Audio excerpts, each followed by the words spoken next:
نبی کریم صلی اللہ علیہ وآلہ وسلم نماز فجر پڑھنے کے بعد عموماً ہماری طرف منہ کر کے بیٹھ جاتے اور پوچھتے کہ آج رات کسی نے کوئی خواب دیکھا ہو تو بیان کرو۔ راوی نے کہا کہ اگر کسی نے کوئی خواب دیکھا ہوتا تو اسے وہ بیان کر دیتا اور آپ اس کی تعبیر اللہ کو جو منظور ہوتی بیان فرماتے۔ ایک دن آپ نے معمول کے مطابق ہم سے دریافت فرمایا، کیا آج رات کسی نے تم میں کوئی خواب دیکھا ہے؟ ہم نے عرض کیا کہ کسی نے نہیں دیکھا۔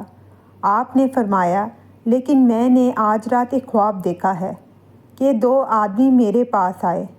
انہوں نے میرے ہاتھ تھام لیے اور مجھے ارض مقدس کی طرف لے گئے اور وہاں سے عالم بالا کی مجھ کو سیر کرائی۔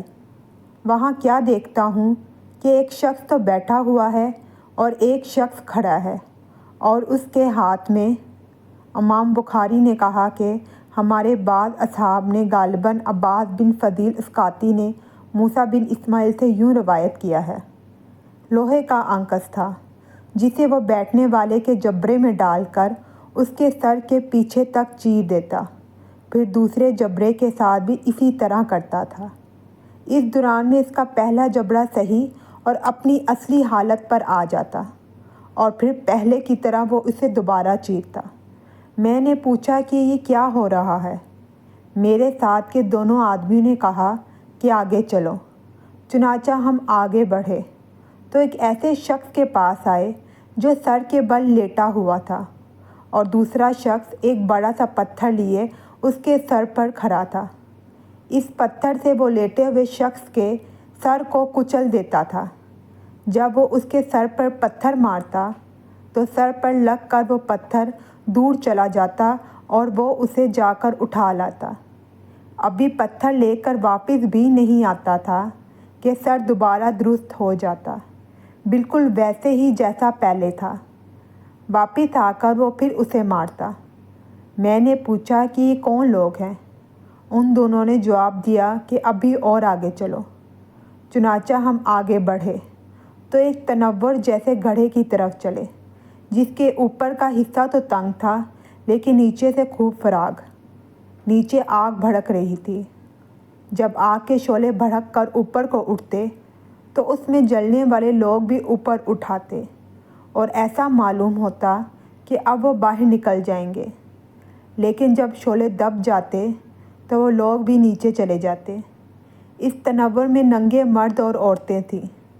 میں نے اس موقع پر پھر پوچھا کہ یہ کیا ہے، لیکن اس مرتبہ بھی جواب یہی ملا، کہا کہ ابھی اور آگے چلو۔ ہم آگے چلے۔ اب ہم خون کی ایک نہر کے اوپر تھے۔ نہر کے اندر ایک شخص کھڑا تھا اور اس کے بیچ میں یزید بن ہارون اور وہب بن جریر نے جریر بن حازم کے واسطے سے وسط النہر کی بجائے شط النہر، نہر کے کنارے کے الفاظ نقل کیے ہیں۔ ایک شخص تھا جس کے سامنے پتھر رکھا ہوا تھا۔ نہر کا آدمی جب باہر نکلنا چاہتا تو پتھر والا شخص اس کے منہ پر اتنی زور سے پتھر مارتا کہ وہ اپنی پہلی جگہ پر چلا جاتا، اور اسی طرح جب بھی وہ نکلنے کی کوشش کرتا وہ شخص اس کے منہ پر پتھر اتنی زور سے پھر مارتا کہ وہ اپنی اصلی جگہ پر نہر میں چلا جاتا۔ میں نے پوچھا یہ کیا ہو رہا ہے؟ انہوں نے جواب دیا کہ ابھی اور آگے چلو۔ چنانچہ ہم اور آگے بڑھے اور ایک ہرے بھرے باغ میں آئے جس میں ایک بہت بڑا درخت تھا۔ اس درخت کی جڑ میں ایک بڑی عمر والے بزرگ بیٹھے ہوئے تھے اور ان کے ساتھ کچھ بچے بھی بیٹھے ہوئے تھے۔ درخت سے قریب ہی ایک شخص اپنے آگے آگ سلگا رہا تھا۔ وہ میرے دونوں ساتھی مجھے لے کر اس درخت پر چڑھے۔ اس طرح وہ مجھے ایک ایسے گھر میں لے گئے کہ اس سے زیادہ حسین و خوبصورت و بابرکت گھر میں نے کبھی نہیں دیکھا تھا۔ اس گھر میں بوڑھے، جوان، عورتیں اور بچے سبھی قسم کے لوگ تھے۔ میرے ساتھی مجھے اس گھر سے نکال کر پھر ایک اور درخت پر چڑھا کر مجھے ایک اور دوسرے گھر میں لے گئے جو نہایت خوبصورت اور بہتر تھا۔